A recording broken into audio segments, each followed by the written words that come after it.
Ready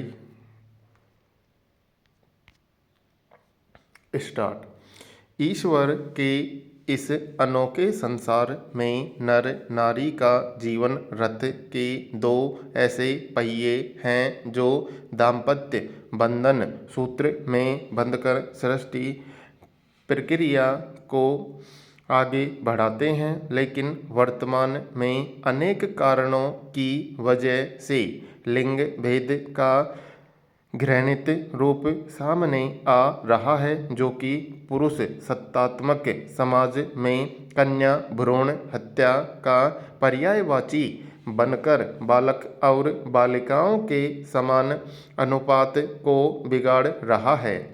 इसी कारण आज बेटी बचाओ बेटी पढ़ाओ जैसी समस्या का नारा देने के लिए शोचनीय है। विराम।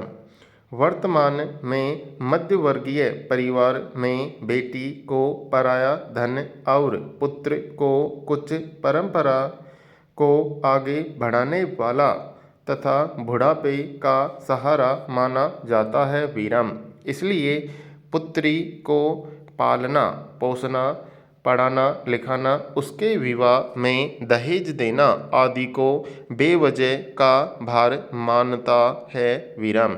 इस दृष्टि से ऐसी स्वार्थी विचारधारा वाले व्यक्ति पुत्री को ही नहीं चाहते, इसलिए वे चिकित्सकीय साधनों के द्वारा गर्भावस्था के दौरान ही लिंग परीक्षण के द्वारा भ्रूण हत्या करवाकर कन्या जन्म को रोक देते हैं, जिसके कारण जनसंख्या में बालक बालिका अनुपात में बड़ा अंतर स्पष्ट रूप से दिखने लगा है, जो भावी दाम्पत्य जीवन में एक बहुत बड़ी परेशानी बन जाता है। विराम।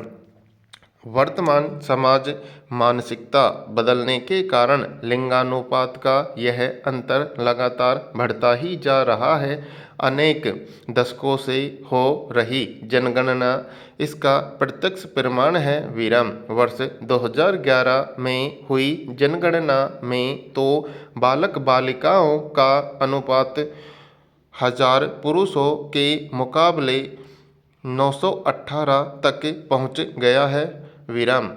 लिंगानुपात के इस बढ़ते हुए अंतर को देखकर आने वाले समय में वैवाहिक जीवन में आने वाली विपदाओं के प्रति समाज के साथ साथ सरकार की भी परेशानी बढ़ती गई है। विराम। इस परेशानी को जड़ से खत्म करने के उद्देश्य से ही सरकार ने बेटी बचाओ बेटी पढ़ाओ का नारा दिया है। विराम। बेटी बचाओ बेटी पढ़ाओ अभियान के संबंध में हमारे तत्कालीन राष्ट्रपति ने सबसे पहले सदन में जून 2014 को संबोधित करते हुए इस आवश्यकता पर बल दिया गया कि बेटी बचाओ बेटी पढ़ाओ अभियान के द्वारा उनका संरक्षण किया जाए। विराम।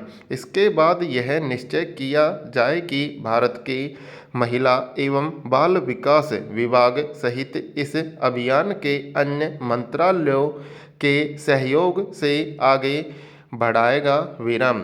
इस अभियान के अंतर्गत सबसे पहले लिंग परीक्षण के द्वारा होने वाली बालिका भ्रूण हत्याओं को रोकने के साथ बालिकाओं को संपूर्ण संरक्षण एवं उनके विकास के लिए शिक्षा से संबंधित उनकी सभी गतिविधियों में सरकार की पूर्ण भागीदारी रहेगी। विराम। उनको शिक्षा स्वास्थ्य रोजगार एवं कौशल विकास के प्रोग्राम में मीडिया के माध्यम से हर तरह से प्रोत्साहित किया जाएगा। विराम। पैरा। भोजन वस्त्र और आवास की भांति साक्षरता भी आज के मानव की मूलभूत आवश्यकता बन गई है। विराम। रोटी कपड़ा और मकान से मानव का विकास होता है, यानी व्यक्ति का विकास होता है, और साक्षरता से व्यक्तित्व का विकास होता है। विराम।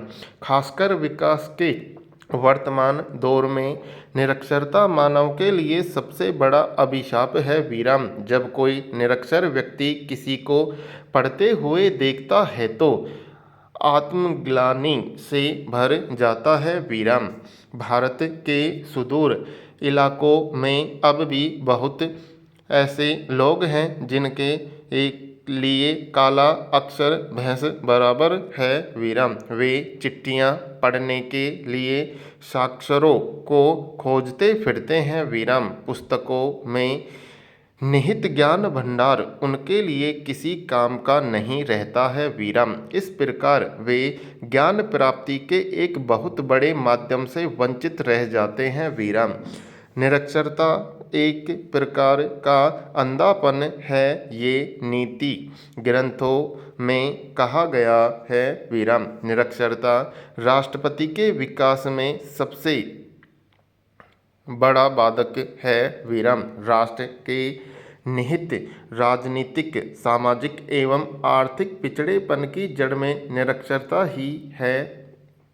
एक निरक्षर व्यक्ति राजनीतिक रूप से जागरूक नहीं होता है, वह मतदान के महत्व को नहीं समझता है वीराम। जाति, धर्म एवं आर्थिक प्रलोभनों में फंसकर वह गलत प्रतिनिधियों का चयन कर बैठता है वीराम।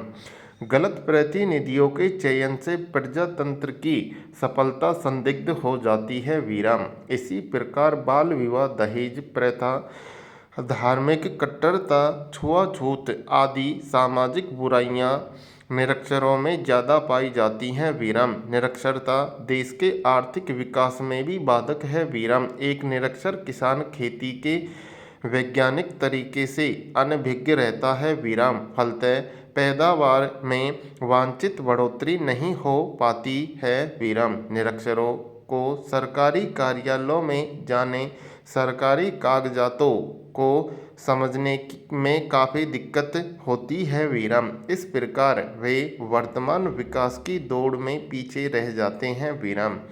निरक्षरता उन्मूलन के लिए सरकारी स्तर पर काफ़ी प्रयास किए जा रहे हैं वीराम। ग्रामीण क्षेत्रों में प्राथमिक शिक्षा, अनौपचारिक शिक्षा एवं प्रौढ़ शिक्षा पर काफ़ी बल दिया जा रहा है वीराम। प्राथमिक विद्यालयों की संख्या बढ़ती जा रही है एवं उनमें अधिक से अधिक बच्चों का नामांकन हो, इसके लिए विद्यार्थियों को मुफ्त भोजन एवं अन्य सुविधाओं की व्यवस्था की गई है। नई शिक्षा नीति के तहत 8 से 14 वर्ष के बच्चों के लिए शिक्षा को अनिवार्य घोषित किया गया है वीराम। प्रौढ़ व्यक्तियों को साक्षर बनाने के लिए रात्रि पाठशाला की भी व्यवस्था की गई है वीराम। इन विद्यालयों में प्रौढ़ अपने काम से निवृत्त होकर अक्सर ज्ञान प्राप्त करते हैं। पूर्ण विराम।